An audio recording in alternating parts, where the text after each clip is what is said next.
បដីព្រំអរតនីឲ្យព្រះអង្គទ្រង់ប្រទានសម្ដែងនៅពធទេសនាអស់វិរៈចំនួន3ដងដូច្នោះហើយព្រះអង្គទ្រង់ជ្រាបប្រមាលមើលនៅសត្វដោយទឹកបច្ចៈខោទ្រង់ឃើញនៅពពួកសត្វខ្លះមានធូលីគឺរាគៈទោសៈមោហៈក្នុងភ្នែកតិចពួកសត្វខ្លះមានធូលីក្នុងភ្នែកដ៏ច្រើនព្រះអង្គទ្រង់ជ្រាបច្បាស់ហើយទើបមានពុទ្ធដីកាថាមនាលព្រំតថាគតមានការសម្គាល់នៅសេចក្តីនឿយកាយនិងវិចារបានជាមិនទាន់សម្ដែងនៅធម៌ដ៏ឧត្តមដែលតថាគតសម្ដែងហើយស្ទាត់ហើយដល់មនុស្សនិងទេវតាប៉ុន្តែឥឡូវនេះទ្វារព្រះនិព្វានបើកហើយពួកសត្វណាដែលមានសោតបសាទពួកសត្វនោះចូលបញ្ចេញសទ្ធាស្ដាប់នៅធម៌ចោះសហបតីព្រំមានត្រេកអរកាលបើស្ដាប់ឮពុទ្ធដីកាហើយក៏ធ្វើនៅការទទួលនិងសម្ដែងធម៌ដល់សត្វដូច្នោះហើយក៏ធ្វើនៅអញ្ជលីថ្វាយបង្គំលានាំបរិវារហោះទៅកាន់ឋានព្រហ្មលោកវិញព្រះដ៏មានព្រះភិក្ខទ្រង់ជ្រាបប្រទាននៅបដិញ្ញាដល់មហាព្រហ្មយ៉ាងនេះហើយព្រះអង្គទ្រង់ព្រះចិន្តាថាតថាគតគប្បីសម្ដែងធម៌ដល់អ្នកណាមុនគេព្រះអង្គមានសេចក្តីក្រេរីថាអលលតាបោះកាលបកូតនេះនឹងបានត្រាស់ជាមុនគេទេវតាក៏បានក្រាបទូលថាឲ្យព្រះអង្គដោយចម្រើនតាបោះនោះធ្វើមរណកាលទៅអស់រយៈពេលចំនួន7ថ្ងៃទៅហើយបន្ទាប់មកព្រះអង្គទ្រង់មានបរិវិតកៈថាមានតែឧតកៈតាបោះព្រាមបុត្រទេជាអ្នកមានទូលីតិចទេវតាចូលក្រាបទូលថាបបិទ្ធព្រះអង្គដោយចម្រើនតាបោះនោះធ្វើមរណកាលក្នុងវេលាប្រលប់ហើយបន្ទាប់មកទ្រង់មានបរិវិតកៈថា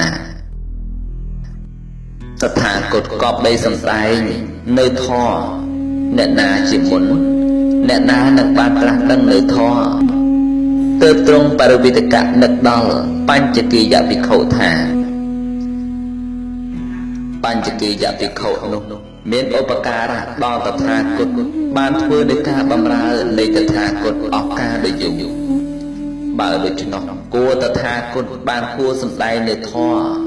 ដល់បញ្ចគិយភិក្ខុនោះជាមុនព្រះអង្គទ្រង់បរិវិតកៈថាបញ្ចគិយភិក្ខុនៅក្នុងទីណាព្រះអង្គទ្រង់ជ្រាបឃើញថាបញ្ចគិយភិក្ខុ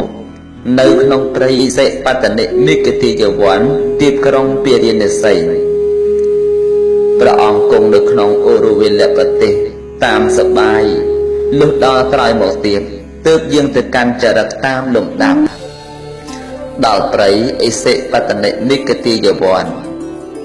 ជាទីនៅនៃបញ្ចគិយភិក្ខុទាំង5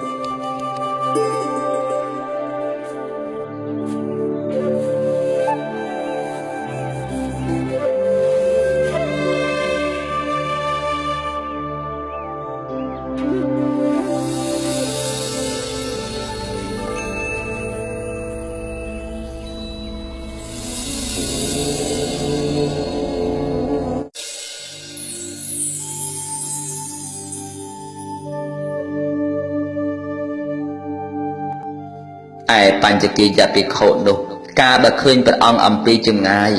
ក៏ធ្វើនៅបដិញ្ញាថាមិននេរគ្នាយើងទាំងឡាយព្រះសមណគោតមមកដល់ហើយយើងទាំងឡាយកុំថ្វាយបង្គំកុំក្រោកទទួលបញ្ចគិយភិក្ខុ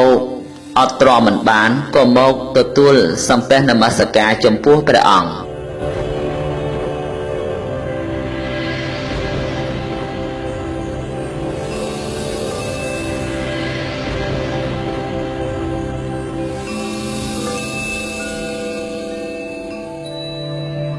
ព្រះអង្គទ្រង់មានព្រះពុទ្ធដីកាថា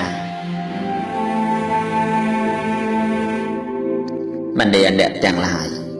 តថាគតឆ្ងាយចាកកិលេសហើយតថាគតបានត្រាស់ដឹងហើយនៅធម៌ដោយប្រពៃ ដោយខ្លួនឯងហើយអ្នកទាំងឡាយចូលតម្កល់នៅសោតបសាទចាំស្ដាប់នៅធម៌ដែលមានឈ្មោះថាអមតៈគឺតថាគតនឹងប្រដៅនឹងសម្ដែងធម៌ដល់អ្នកទាំងឡាយកាលបើព្រះអង្គពោលដូច្នោះបញ្ចទីយភិក្ខុក្រាបទូលថាមនាលអវសោគោដំអ្នកអួតថាខ្លួនត្រាស់ដឹងនៅធម៌ពិតពួកយើងចេញបួសជាមួយនឹងអវសោគោដំអស់ច្រើនភាសាណាស់មកហើយនឹកឃើញថាសមណៈគោដំនេះថ្ងៃខាងមុខនឹងបានត្រាស់ជាព្រះពុទ្ធតែគ្មានសោះហើយពោលអួតឧត្តរិមនុស្សធម៌ដែលគ្មានក្នុងខ្លួនថាជាអ្នកត្រាស់ដឹងហើយឬព្រះអង្គតបទៅថាធម៌ដែលមានឈ្មោះថាអមតៈតថាគតបានត្រាស់ដឹងតថាគតបានសម្ដែងដល់អ្នកទាំងឡាយប្រកបដោយឈ្មោះធម្មចក្រវត្តនសូត្រ